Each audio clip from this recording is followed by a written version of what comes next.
విశాఖలో కోర్టు చిత్ర యూనిట్ సందడి చేశారు. ఈ సందర్భంగా మంగపతిగా మెయిన్ రోల్ చేసిన శివాజీ, లాయర్ పాత్రలో నటించిన ప్రియదర్శి పులికొండ, హీరోయిన్లు హర్ష, రోహన్, శ్రీదేవి, విషిక నగరంలో హోటల్ దస్పల్లాలో ఏర్పాటు చేసిన మీడియా సమావేశంలో పాల్గొని మాట్లాడారు. Visakha Seethampeta government institute polytechnic కళాశాలలో ఇంజనీరింగ్ విద్యార్థిగా చదివిన రామ్ జగదీష్ రాసిన ఈ కథ తెలుగు చలనచిత్ర ప్రేక్షకులు ఎంతగానో ఆదరించినందుకు కృతజ్ఞతలు తెలిపారు. నాని సహ ప్రొడ్యూసర్గా వ్యవహరించిన ఈ సినిమాను ఎంతో అద్భుతంగా తెరకెక్కించామన్నారు. చట్టంపై అవగాహన కల్పిస్తూ నేటి యువత తప్పుడు దారిలో నడిచే ముందు వారు ఏం తప్పు చేస్తున్నారో వారికి అర్థమయ్యే విధంగా చిత్రం లోపల అంశాలు తెరకెక్కించడం జరిగిందన్నారు. ఈ చిత్రం సమాజానికి ఒక మంచి సందేశాన్ని ఇస్తుందని ఆయన అన్నారు. ఏదైనా సరే అక్కడ కూర్చున్న ఆడియన్ హీరో, ఎవడైతే వాడికి నచ్చిన విషయాలు మాట్లాడో వాడు విలన్. ఈ రెండు ఉంటేనే సినిమా. ఈ రెండు లేకుండా నేను మొదటి నుంచి కూడా ఎప్పుడు కూడా టార్గెటెడ్గా హీరోగా టార్గెటెడ్గా నేను ఎప్పుడు పనిచేయలేదు. పనిచేస్తే నేనున్న పీక్స్లో కూడా జల్సాలాంటి సినిమా చేశాను.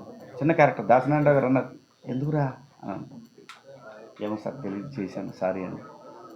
కొంతమందికి నచ్చవు, కానీ ఏమో తెలియదు. నేను అలా ఉట్టేసి చెప్తున్నా ఒక క్యారెక్టర్ చేశాను. అదే మంగపతి. చెప్తున్నాను, ఇంతకన్నా వైల్డ్గా ఉంటుంది వాడి థాట్. శివాజీ గారిలో మంగపతిని చూడడానికి ఆ క్యారెక్టర్ కూడా ఒక కారణం. ఇంతకన్నా వైల్డ్గా ఉంటుంది వాడి మెంటాలిటీ. అలాగే మనసు ఉంటే చాలా సినిమా, వాడి పేరే విశాఖ. ఎవడన్నా విశాఖని పెట్టుకుంటాడండి. సో క్యారెక్టర్స్, నేను అనేది దేనికైనా ఒక టైం రావాలి. అలాంటి ఒక టైం ఈ పాత్ర ద్వారా ఆ కిక్ వచ్చిందని ఒక చిన్న హ్యాపీనెస్ లోపల. చాలా ఉంది, చాలా దారుణాలు చూస్తారు ముందు మంగపతి నుంచి. ఆయన చెప్పాను కదా, ఇండస్ట్రీకి మరో సూపర్ స్టార్ కృష్ణ. ఆయన సినిమాలు తీసేస్తా ఉంటాడు. అలాగే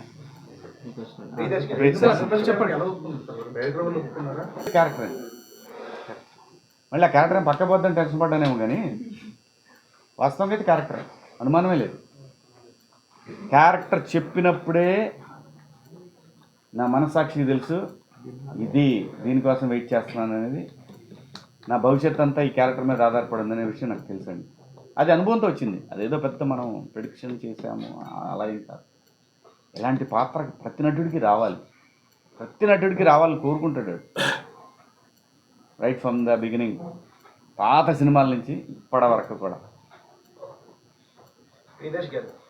నేను ఎంచుకోవడం కంటే కూడా ఇలాంటి కథలు రాస్తున్నారు. ఇట్లాంటి ఉత్తమమైన రైటర్స్ తెలుగు ఫిల్మ్ ఇండస్ట్రీలో ఉన్నారు.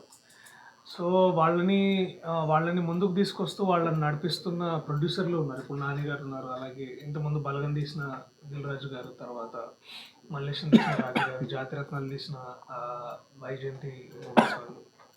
సో ఏంటంటే వీళ్ళందరూ ఐడెంటిఫై చేయగలగడం, అంటే వీళ్ళందరూ ఏంటంటే మల్లేశం చేయడం వల్ల నాకు కొన్ని దారులు తెలిసినాయి, కొన్ని కొత్త రచయితల్ని పరిచయం అయ్యారు. అలాగే బలగం చేసిన తర్వాత, బలగం చేస్తున్న టైంలో నాకు ఇతను పరిచయం అయ్యాడు. సో ఇట్లా ఏంటంటే ఇది ప్రతి ఒక్కడు ఇప్పుడు ఇలాంటి క్యారెక్టర్ కోసం శివాజీ గారు ఎప్పుడైతే ఒక 20 ఏళ్ళ నుంచి వెయిట్ చేస్తున్నారో, నేను ఇలాంటి కథల కోసం రోజు వెయిట్ చేస్తుంటాను.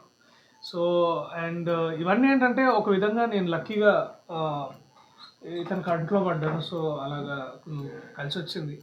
సో ప్రత్యేకమైన స్ట్రాటజీ కానీ అదేం లేదు.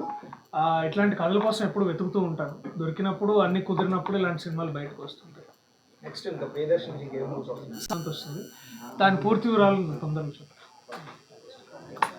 సినిమాని ఇంత హిట్ చేసినందుకు చాలా థ్యాంక్స్. ఎవరైతే చూడలేదో వెళ్ళి చూడండి. చూసిన వాళ్ళందరూ మంచి మెన్షన్స్ అండ్ ఆల్, అంటే రివ్యూస్ కూడా మంచిగా ఇస్తున్నారు. చాలా చాలా థ్యాంక్స్. అందరికీ హాయ్ అండి. ముందుగా ఇక్కడికి వచ్చిన మీడియా వాళ్ళందరికీ, ఈ వీడియో చూసిన ప్రతి ఒక్కరికి నమస్కారం అండి. థ్యాంక్ యూ సో మచ్ అండి. ముఖ్యంగా ఇక్కడ ఆంధ్రప్రదేశ్ ప్రజలందరికీ మా సినిమాని ఇంత మంచి హిట్ చేసినందుకు, సక్సెస్ఫుల్గా రన్ అవుతుంది మా సినిమా. మేము చాలా హ్యాపీగా ఉన్నాం.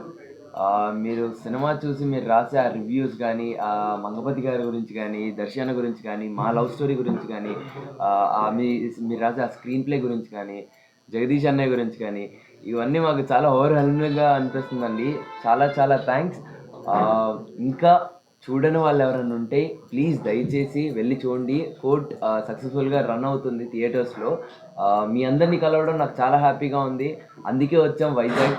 సో అన్ని చోట్ల తిరిగి మీ అందరినీ కలిసి మీ అందరి ఆశీర్వాదాలు పొందాలని మీ ఇక్కడికి వచ్చామండి. మీ అందరి బ్లెస్సింగ్స్ మాతో ఉండాలని కోరుకుంటున్నాను. Thank you so much.